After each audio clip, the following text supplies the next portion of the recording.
안녕하십니까. 저는 이번에 그 조세불복 실무라는 책을 발간하게 된 김진필 회계사라고 합니다. 이 책은 저 혼자 쓴 게 아니라 우리 조세심판원에서 국장님으로 정년퇴직하신 백종환 국장님과 함께 이 책을 쓰게 됐는데, 아무래도 제가 좀 젊다 보니까 이 책 소개를 제가 하게 되었습니다. 제가 이 책을 쓰게 된 동기를 한번 살펴보면, 이 조세불복이라는 업무 자체가 소득세라든지 아니면 법인세라든지 이렇게 해마다 신고를 해야 되는 그런 일들이 아니고 비정기적으로 막 발생하는 일이다 보니까 이 일을 하시는 일선에 계신 회계사님들, 세무사님들 또는 변호사님들께서 이 일이 익숙하지가 않다. 그렇게 익숙하지가 않다 보니까 우리 클라이언트 분들이 고지서가 나왔는데 어떻게 해야 됩니까? 또는 뭐 불복을 하고 싶은데 좀 해주세요 하는 이런 문의라든지 의뢰가 있어도 그거를 그 내용을 자신 있게 그건 이건 이렇게 하면 됩니다, 저렇게 하면 됩니다 하는 그 어떤 대응이 쉽지가 않더라. 그래서 막상 이제 조세 불복을 수행하게 되어도 이건 처음부터 끝까지 어떻게 해야 되는지, 어떤 양식에 의해서 서류를 작성을 해야 되고 처음에는 뭘 해야 되는지, 무엇을 확인하고 어디다가 이걸 접수를 해야 되는지, 이 청구 이유서는 또 어떤 식으로 써야 되는 건지, 이것을 가르쳐주는 실무 서적도 마땅하게 시중에 있지 않더라. 이러한 내용들은 제가 조세 불복을 시작하던 처음에 이것을 많이 느꼈습니다. 그래서 이참에 이 조세 불복의 처음부터 끝까지 실무에서 대리인 또는 납세자가 어떻게 해야 되는지, 무엇을 어떻게 해야 되는지, 어떤 서류에 따라서 해야 되는지,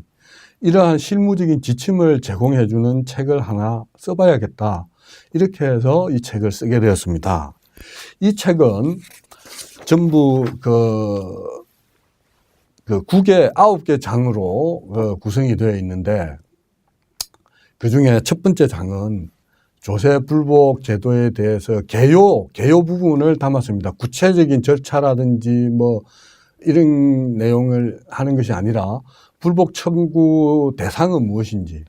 가령 예를 들면 불복 청구 대상, 어떤 경우에 불복을 할 수 있는 것인지 이걸 의미하는데, 가장 대표적인 것이 과세관청의 처분과 부작위입니다. 과세관청의 처분이라 하면 구체적으로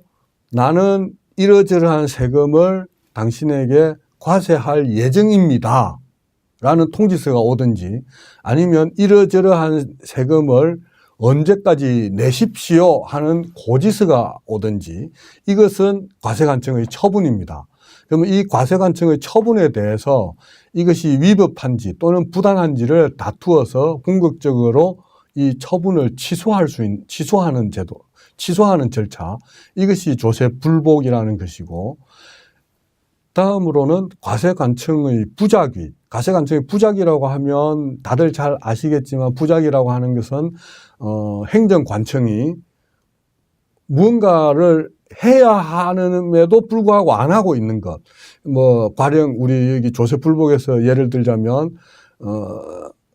감면 신청을 했다든지 환급 신청을 했는데 과세관청이 그 신청을 받고서도 이것은 감면이 타당하지 않다라고 거부 처분을 하든지, 아니면 실제 또 감면을 해주지도 않으면서 가타부타 이렇게 가만히 있는 것을 부작위라고 합니다. 이것은 과세관청의 처분이 없더라도 불복을 청구할 수 있습니다. 빨리 감면을 해달라든지 이런 식으로. 그다음에 이제 불복 종류는 어떤 것들이 있는지. 불복 종류는 아까 말씀드렸듯이 고지서가 나오기 전에 과세 예고만 된 상태에서 이루어지는 이제 사전적인 제도로서 과세전 적부심사가 있고, 그 다음에 고지서가 나온 후에 예를 들면 이제 세금, 처분된 세금을 납부한 다음에 이 부당성과 위법성을 다투는 사후적인 절차가 있습니다. 다들 잘 아시겠지만 사후적인 절차는 이의신청과 심사청구 또는 심판청구가 있는데, 우리가 그 감사원에도 조세 불복을 신청할 수가 있습니다. 감사원에서 진행하는 절차가 심사 청구, 이름이 국세청 심사 청구하고 똑같은 심사 청구라는 용어를 쓰고 있기 때문에 여기 이 책 속에서는 국세청의 심사 청구는 국세청 심사 청구, 그다음에 감사원의 심사 청구는 감사원 심사 청구, 이런 식으로 구분을 좀 해놨습니다. 그래서 불복 종류에는 어떤 것들이 있는지를 먼저 살펴보고, 그러면 이 불복을 실제로 진행할 때 어떻게 청구서를 접수해서 최종적으로 인용 결정문을 획득할 때까지의 어떤 절차를 거쳐야 되는지, 그 안에서 어떻게 상호 조사청과 그다음에 재결청, 그다음에 납세자들 간의 어떻게 커뮤니케이션 구조는 어떻게 되는 것인지, 이런 부분을 간단히 살펴보고 있습니다. 그리고 한편 다른 법률과의 관계, 이 내용은 무엇이냐 하면, 우리 이제 흔하게 쓰는 말로 그 행정심판 전치주의라는 말씀을 많이 들어보셨을 겁니다. 이제 결론만 말하자면, 행정심판 전치주의라는 것은 궁극적으로 행정소송을 가기 전에 반드시 거쳐야 하는 절차, 반드시 거치도록 해놓은 제도를 행정심판 전치주의라고 하는데, 국세 같은 경우는 반드시 행정소송 가기 전에 반드시 아까 말씀드렸던 심사청구나 심판청구를 거쳐야만 행정소송을 제기할 수 있습니다. 반면에 지방세는 납세자의 선택에 따라서 심사청구나 심판청구를 거쳐서 행정소송을 갈 수도 있고, 고지서를 받아서 바로 행정소송을 진행할 수도 있습니다. 그래서 다른 법률과의 관계는 어떻게 되는지, 우리가 조세불복은 국세기본법에서 규정을 하고 있습니다. 국세기본법이나 지방세기본법에서 규정을 하고 있지만 여기서 모든 것들을 다 규정하고 있지 않기 때문에 다른 법률에서 차용해서 쓰는 것들은 어떤 것들이 있는지, 이제 주로 행정심판법에서 일부를 차용해 쓰고 있습니다. 그러한 것들을 살펴보게 되고, 그 다음에 불복을 청구할 수 있는 자는 누구인지, 고지처분을 받은 사람 또는 고지처분을 받은 법인은 당연히 청구할 수 있지만, 그렇지 않은 사람도 누가 청구를 할 수 있는지, 이런 내용들을 살펴보게 되고, 이 조세불복은 좀 다소 전문적인 분야이다 보니까 납세자가 직접 수행할 수도 있지만 전문적인 대리인을 두고 수행하는 경우가 많습니다. 그러면 대리인은 누가 대리인으로 선임될 수 있는지, 그다음에 이제 좀 세액도 비교적 작고 좀 영세한 사람들을 지원하기 위해서 불복은 하고 싶은데 대리인 선임 비용이 좀 걱정되시는 분들, 이런 영세하신 분들을 위해서 국선 변호사처럼 조세 불복 과정에도 국선 대리인을 선임할 수 있습니다. 그러면 이 국선 대리인을 선임할 수 있는 사람들은 누구인지, 그 요건은 어떤 것들이 있는지를 간단하게 살펴보고, 그다음에 마지막으로 재결청별로 불복 관련 통계들, 재결청이라고 하면 가장 이제 국세청 쪽에서 진행되는 것들, 국세청이라고 하면 본청, 그 다음에 각 지방청, 일선 세무서, 이런 국세청 라인에서 진행되는 그 조세불복은 지난 5년간 몇 건이 접수가 되어서 몇 건이 진행이 되어서 인용은 몇 건이 되었다, 이런 인용률 같은 그런 통계들을 재결청별로 이제 국세청에서 진행된 불복, 그 다음에 조세심판원에서 진행된 심판청구, 그 다음에 감사원에서 진행된 심사청구, 이런 것들을 과거 5년간 통계를 간단하게 소개를 했습니다. 이 통계는 조금 자세하게 소개되어 있는 이제 국세청 같은 경우는 세목별로도 알 수 있고 지방청별로도 알 수 있고, 그런데 감사원 같은 경우는 이제 토탈이 그냥 합계만 나와 있기 때문에 그렇게 좀 세부적으로는 알 수 없습니다. 참고로 말씀드리면 불복 같은 경우는 제조사를 인용으로 봤을 때 인용률이 20%를 조금 넘는다고 보시면 될 것 같아요. 네. 다음으로 2장에서는 그러면 이 조세불복을 진행하는데 정말 이제 실무적으로 어떻게 진행을 해야 되는지,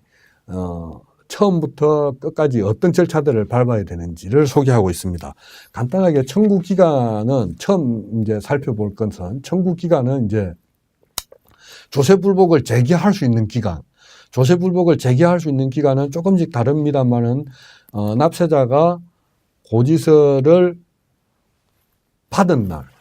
날로부터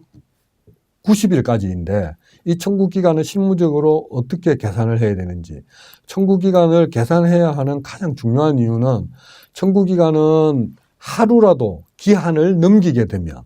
하루라도 넘겨서 접수가 되면 이것은 형식적 요건을 불배한 것이기 때문에 인용이냐 기각이냐 이런 그 내용 그 본안 심리도 하지도 않고 아예 각하돼 버립니다. 그래서 다투어 보지도 못하기 때문에 청구 기간을 아주 준수하셔야 됩니다. 그런데 이제 일선에서 실무적으로 이렇게 일을 하다 보면 고지서를 받자 말자 이렇게 대리인분들한테 와서 의뢰를 하고 내용을 설명을 하고 그러면 이제 대리인께서 그 사건을 파악을 해서 이유서를 써서 이렇게 접수를 하게 되는데 그렇게 하라고 90일을 주고 있는 건데 실무에서는 가끔씩 내일 모레가 그 청구 기한인데, 그러니까 청구 기간이 끝나는 날인데 뭐 며칠 전에 와서 이것 좀 해주십시오라고 하면 그것은 물리적으로 불가능합니다. 그 기간 내에 아무리 밤을 새고 하더라도 그 기간 안에 뭐 청구 이유서까지 다 써서 이렇게 접수를 한다는 것은, 그래서 그럴 경우에는 실무적으로 어떻게 해야 되는지 이런 내용들을 간단하게 살펴보고, 그 다음에 청구서는 정해진 법정 서식에 따라서, 청구서라고 하는 것은 청구 이유서가 아닙니다. 청구서 한 장짜리, 이 청구서는 법정 서식에 따라서 접수를 해야 됩니다. 이 청구서는 이의신청이냐, 뭐 심판 청구냐, 심사 청구냐, 또는 과세전 적부심사라고 하더라도 국세청에 내는 것이 있을 수 있고 일선 세무서에 내는 것이 있을 수도 있고 이런데 다 청구서가 다릅니다. 그래서 이 청구서는 어떤 서식으로 작성을 해서 어디에 접수를 해야 되는지 이런 내용들을 간단하게 좀 살펴보고, 그다음에 청구 내용 심리라고 되어 있는 부분은 이제 이렇게 청구서가 접수가 되면 재결청에서는 이 청구 내용을 심리하게 되는데 이 심리는 크게 그 요건 심리와 그 본안 심리가 있습니다. 요건 심리는 내용은 일단 살피지 않고 청구가 적법하게 청구된 거냐, 그러니까 아까 말씀드린 것처럼 청구 기한을 넘겨서 접수된 것은 아닌가, 이런 것들을 살펴보는 것입니다. 이 요건 심리에서 정해진 요건을 갖추지 못하면 아예 심리에 해보지도 못하고 각하되기 때문에 요건은 잘 갖추어야 합니다. 그런데 요건이 불비됐다고 무조건 그러면 각하해버리느냐? 그건 아니고 재결청에서 일정한 보정을 요구할 수도 있고, 이런저런한 것들을 보충해 주십시오 하는 보정을 요구할 수도 있고, 뭐 직권으로 보정할 수 있는 내용은 보정하기도 합니다. 그러한 내용들은 무엇이 있고, 그 다음에 이 요건 심리를 통과하면 다음 이제 본안 심리에 들어가게 되는데, 본안 심리에 있어서는 심리의 원칙은 무엇인지, 그 다음에 심리의 범위는 어디까지인지, 심리의 그 원칙은 뭐 변론주의에 의할 것인지 아니면은 직권심리주의에 의할 것인지, 우리 조세불복은 어떤 이론을 따르고 있는지, 그 다음에 그 심리 범위를 보면 이제 뭐 일선 법 이론에 보면 뭐 총액주의에 의할 것인지 아니면 정점주의에 의할 것인지, 우리 조세불복은 어떤 이론을 따르고 있는 것인지 이런 것들을 간단하게 살펴보게 됩니다. 그 다음에 불복 청구인의 권리라 하면 이 불복이 진행되는 과정에서 불복 청구인이 행사할 수 있는 권리라고 해서 무슨 뭐 거창한 권리는 아니지만 이 관계 서류를 열람할 수 있고, 그다음에 의견 진술권이 있고, 그다음에 이제 그 심리 자료 사전 열람을 할 수 있는 이런 권리들이 있는데, 각각의 권리의 내용은 무엇이고, 이러한 권리들을 행사하기 위해서는 어떠한 절차들을 거쳐서 어떠한 커뮤니케이션을 통해서 이렇게 권리들을 행사할 수 있는지, 이러한 부분을 간단하게 살펴보게 됩니다. 그 다음에 이제 마지막으로 2장에서 마지막으로 결정과 결정 기관이라고 되어 있는 부분은, 결정이라고 하는 것은 우리가 흔히 뭐 인용 결정, 기각 결정, 그 다음에 재조사 결정 뭐 이런 부분은 아니지만, 실무에서는 이번에 심리가 조금 미진했으니 다음에 한 번 더 심리를 하자 하는 그 일종의 보류하는, 이번에는 어떠한 결정도 하지 않겠다는 보류 결정이 있을 수 있습니다. 그러한 것들은 내용들이 어떠한 것들이 있는지 그런 것들을 살펴보고, 그 다음에 결정 기관은 이제 국세청 산하에 이루어진 국세청 산하에서 이루어지는 그 조세 불복 같은 경우는 이제 국세심사위원회에서 이루어지는데, 국세심사위원회는 어떠한 사람들로 구성되어 있는지, 어떠한 사람들이 반드시 반드시 구성되는 사람들이 있고, 그다음에 어떤 외부 사람들이 또 어떻게 몇 명이 참여해서 어떻게 구성이 되는지, 이러한 내용들은 대리인분들께서는 뭐 이게 조세 불복 이유서를 쓰는 데에 직접적인 뭐 관련이 있는 것은 아니지만, 그래도 대리인이라면 내가 지금 진행하고 있는 불복은 어떠한 기관에서 어떠한 사람들이 결정을 한다는 것을 알 필요가 있을 것 같아서 여기에 간단하게 넣었습니다. 이제 조세심판 같은 경우는 조세심판관 회의가 있을 것이고, 감사원 같은 경우는 이제 감사위원회가 있을 것입니다. 이런 결정기관들은 어떤 사람들로 구성이 되어서 어떻게 결정하는지, 그 결정 절차, 이런 것들을 간단하게 살펴보고, 그 다음에 3장에 있어서는 과세 사실 판단 자문 제도라는 부분을 제가 간단하게 여기에 소개를 해드렸는데, 과세 사실 판단 자문 제도는 조세 불복 절차가 아닙니다. 그리고 납세자가 신청하는 제도도 아닙니다. 그런데 이것을 왜 넣어놨냐 하면, 이제 과세 사실 판단 자문 제도라는 것은 무엇이냐면, 일선 그 세무서의 조사관님들께서 이게 과세가 타당한지 아닌지 막 이렇게 이제 조사를 하고 연구를 하는 부분에 있어서 이게 과세가 맞는지 아닌지 좀 사실 애매할 때가 많이 있을 것입니다. 사실 누가 봐도 과세하는 게 타당하다 그러면 불복을 하는 사람은 아무도 없을 것이고, 또 반대로 누가 봐도 이 과세는 잘못됐네 라는 부분이 있으면 아예 그냥 처음부터 처분청이 과세를 처분을 안 했을 것입니다. 그리고 애매한 부분이, 이런저런 애매한 부분이 있어서 조세 불복이라는 제도가 있는 것인데, 그 일선 조사관님들께서도 이런 애매한 상황에 부딪힐 때, 이게 그러면 어떻게 해야 되느냐, 그럴 때 이 조사관님들께서 신청하는 제도입니다. 과세 사실 판단 자문위원회에 이러저러한 내용들이 있는데, 이것이 과세가 타당한 것입니까?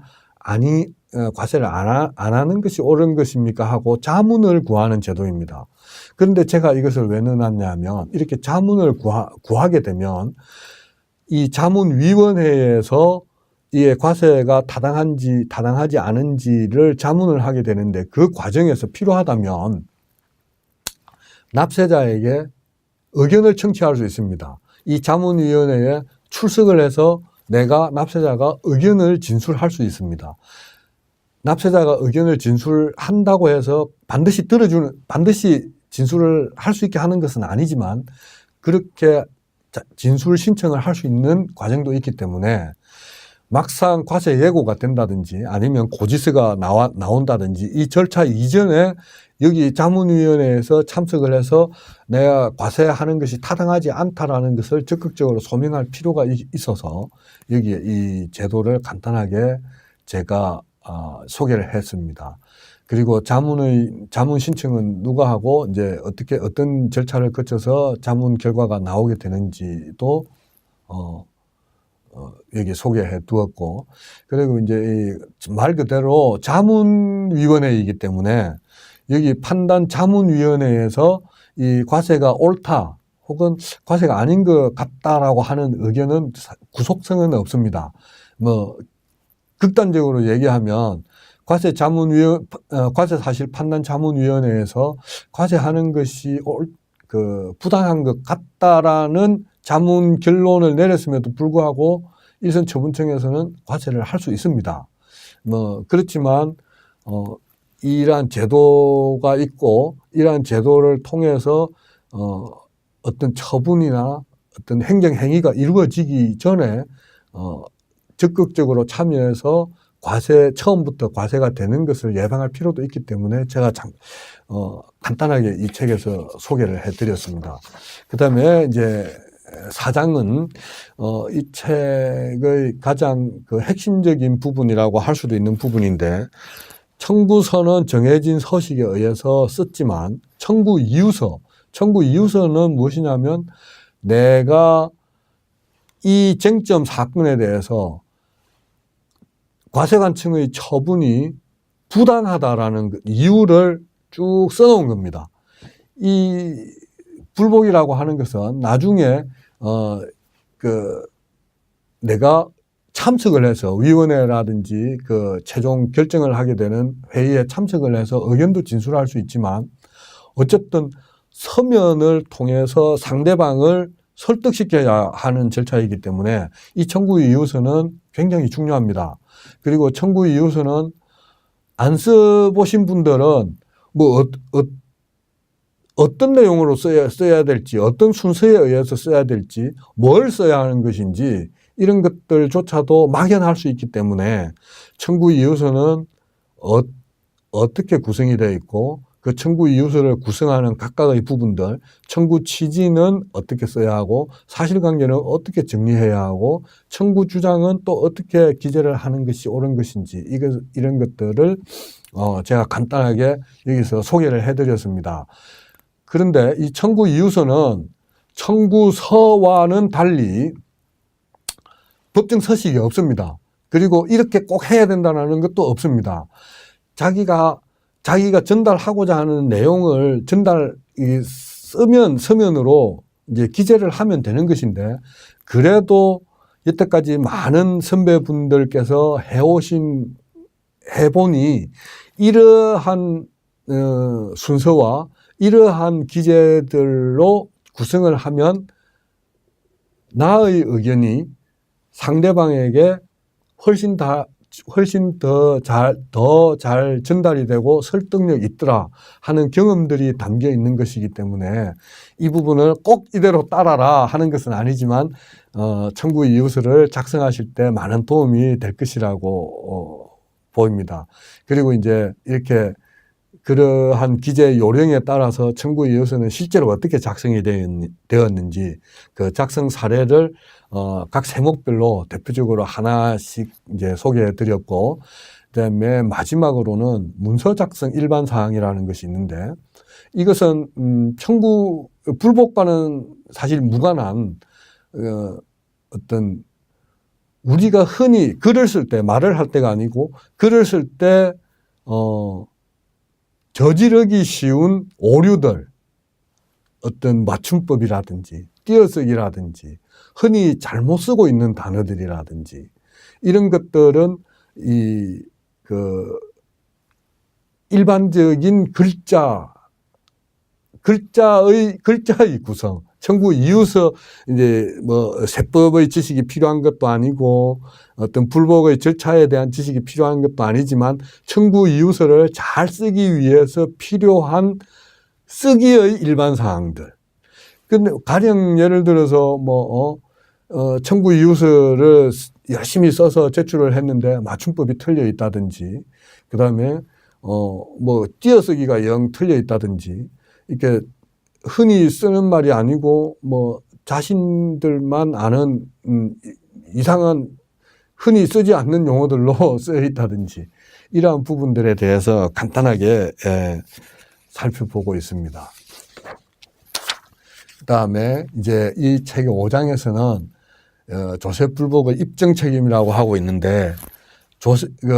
모든 소송, 뭐 형사소송이든 민사소송이든 우리 조세 불복이 진행되는 행정소송이든 마찬가지겠지만 입증 책임을 어디에 두고 있는지 항상 입증 책임이라는 것이 있는데 조세 불복에서는 입증 책임의 그 소재는 누구한테 누가 입증 책임을 부담하고 있는지, 그 다음에 그 특징은 무엇인지 이런 것들을 살펴보고 각 세목별로 법인세, 소득세, 부가가치세, 상정세, 국기법 이런 데에서 어떤 입증 책임은 어떠한 내용들이 있는지, 이제 다음으로 이 구체적인 세법에 들어있는 입증 책임은 아니지만 어떤 서면들의 증거 능력 이런 것들을 살펴볼 때 뭐 가령 예를 들자면 세무조사 과정에서 누군가가 뭐 이러저러한 것이 사실입니다 하고 이렇게 확인서를 쓰고 도장을 찍었다 이러면은 그 증거 가치가 있는지 없는지, 그 다음에 우리 쟁점 불복을 진행하고 있는 이 사건과 관련된 다른 사건 다른 사건이 특히 법인들이 이런 경우가 많은데 어떤 배임이나 횡령 이런 혐의로 관련된 그 형사소송이 진행되는 경우가 많이 있을 수 있습니다. 그 소송 판결에서 인정된 사실은 우리 조세 불복에서 증거 능력이 있는지 없는지 이러한 부분들을 참고하시면 될 것 같습니다. 이 입증 책임은 상당히 중요한 것이 전부 다 그런 것은 아니지만 약간 애매한 경우에 있어서 잘 모르기 때문에 납세자가 전부 내가 잘못이 없다라는 것을 꼭 입증을 자기가 해야 되는 것으로 알고 있고 그것이 두리뭉실하게 과세 근거도 희미한 상태에서 처분되는 경우가 있을 수 있습니다. 이럴 경우에는 어떤 세법에서의 법리나 아니면 사실관계를 따져서 이게 부당하다, 위법하다 이런 것을 따지기보다는 입증 책임이 과세관청에 있는데 과세관청이 아무런 입증도 하지 않고 그러한 과세 근거라든지 과세 근거를 입증도 하지 않고 밝혀진 사실만 가지고 이거는 과세가 타당하다고 과세하는 경우도 있을 수 있습니다. 그럴 경우에는 세부적으로 다투기 이전에 입증 책임이 과세관청에 있는데 과세관청은 그 입증 책임을 다하지 않고 입건 과세를 하였기 때문에 입건 과세는 위법하다. 이렇게 주장하는 부분도 상당히 중요하기 때문에 각 세목별로 입증 책임은 어떠한 내용들로 어떠한 것들이 있는지 이러한 부분들을 살펴보게 되겠습니다. 마지막으로 이제 이 책의 6장하고 9장 여기는 6, 7, 8, 9 이래서 이제 법인세, 소득세, 부가가치세, 상정세 이렇게 되어 있는데 세목별로 이 세법이라는 게 법전이 상당히 두꺼운데 그 모든 부분에 대해서 불복이 막 일어나고 있는 것은 아닙니다. 불복이 자주 일어나는 그런 이제 주요 이슈가 있습니다. 그러한 주요 이슈는 이슈별로 지금 현재 제가 처음 하는 과정에서는 각 세목별로 가장 많이 발생하는 두 가지 이슈들을 선정을 해서 그 각 세목별로 이러한 예를 들면 법인세의 부당행위 계산 부인에 대해서 옳다 그르다고 하는 조세 불복이 이루어지게 되면 재결청, 조세심판원이나 감사원 같은 재결청에서는 어떤 내용들을 조사를 하는지, 그 다음에 이런 것들이 다 이루어지고 난 뒤에 이제 판례가 형성이 될 텐데 이러한 주제에 대해서 부당행위 계산 부인에 대해서 대법원 판례, 그 다음에 심사 판례, 심판 판례 이렇게 해서 좀 의미 있는 이러한 얘기들을 제가 판례들을 소개를 해 놓았고 그 밑에 간단하게 평석 거창하게 판례 평석까지는 아니지만 이 사건의 경우에 있어서는 조금 이런 부분을 주장을 잘해서 인용 의견을 획득한 것 같다. 또는 이 판례의 경우에 있어서는 이러한 부분들이 조금 미진했기 때문에 그 기각 결정이 나게 된 것 같다라는 이 간단한 그 평석을 붙여놨습니다. 그걸 좀 참고하시면 이 해당되는 쟁점별로 제가 대표적으로 보면 법인세는 부당행위 계산 부인, 그 다음에 소득처분, 소득세 같은 경우는 추계과세, 그 다음에 실질거래가액에 의한 양도 차익, 그 다음에 부가가치세 같은 경우는 포괄적 사업양도, 포괄적 사업양도에 해당이 되면 이것은 세금계산서를 교부를 하지 않아도 되는데, 그럼 포괄적 사업양도가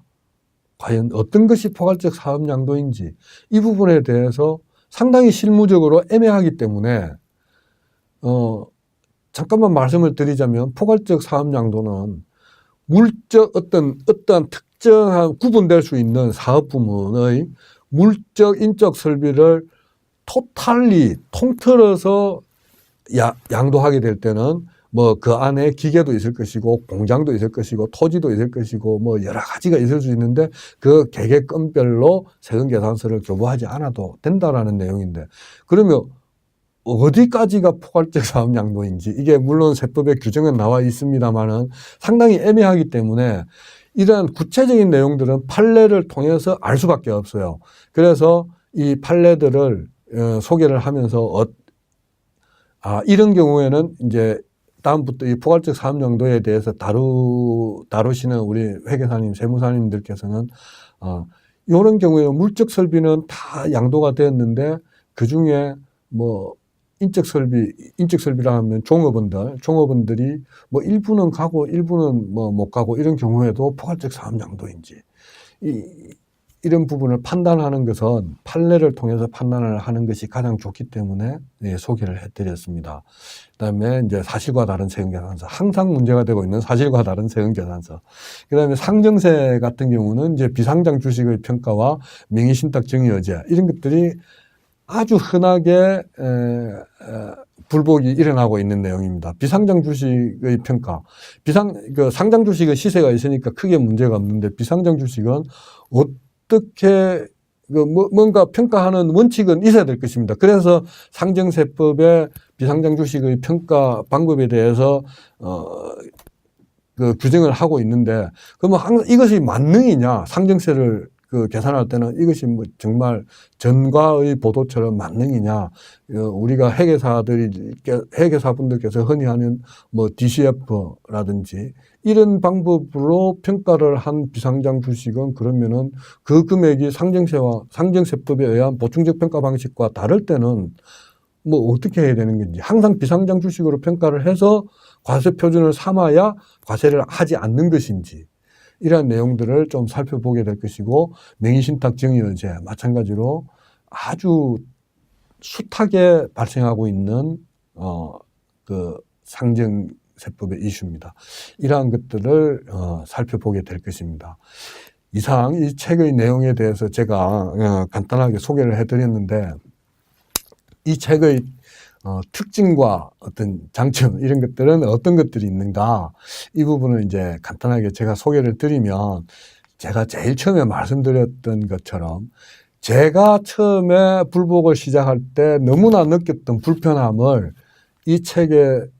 책에서 매뉴얼화 해놨기 때문에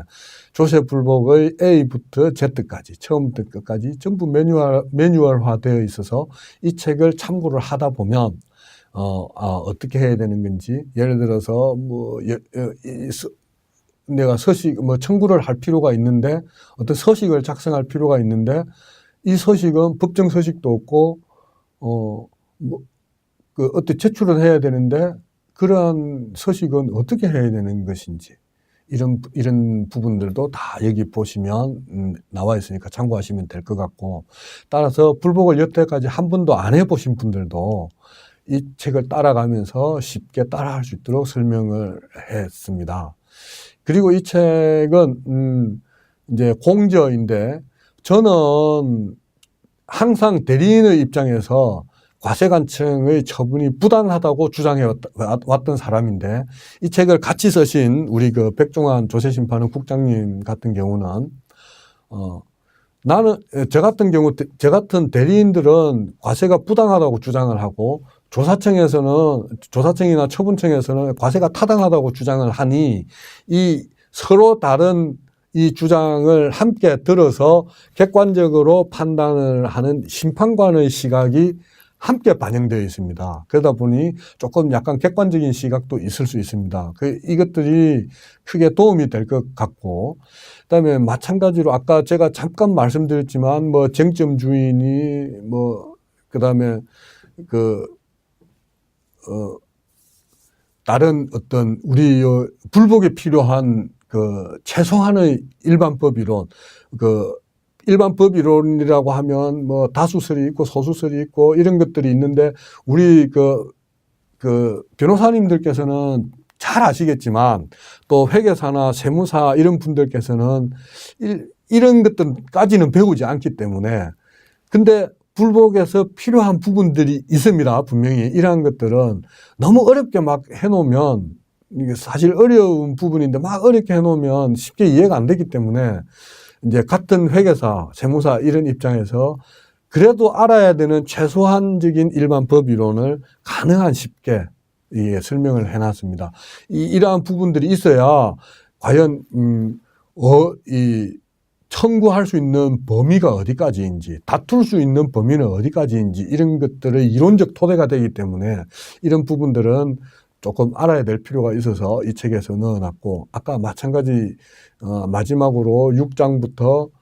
6, 7, 8, 9 4개 장을 각 세목별로 한 장씩 분류를 해서 과세가 빈번하게 이루어지는, 세목별로 과세가 빈번하고 이루어지고 있는 그러한 이슈에 대해서 여태까지 축적되었던 수많은 대법원 판례, 심사 판례, 심판 판례, 이것들을 다 소개해 드릴 수는 없고, 그중에 좀 의미 있는 것들, 대표적인 것들을 소개를 해서 그 밑에 약간 좀 저자들의 의견을 좀 서술해 놨기 때문에, 그러한 판례 분석을 통해서 보다 보면, 아, 내가 이런 주장을 해야 되겠구나, 이렇게 나가야 되겠구나라는 어떤 대응 방향을 제시해 드릴 수 있을 것 같습니다.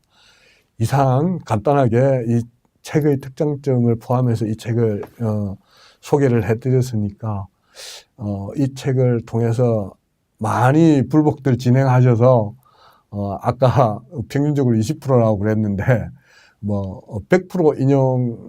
인용을 획득할 수 있게 되기를 바람하지 않습니다. 이 책을 읽으시는 독자분들께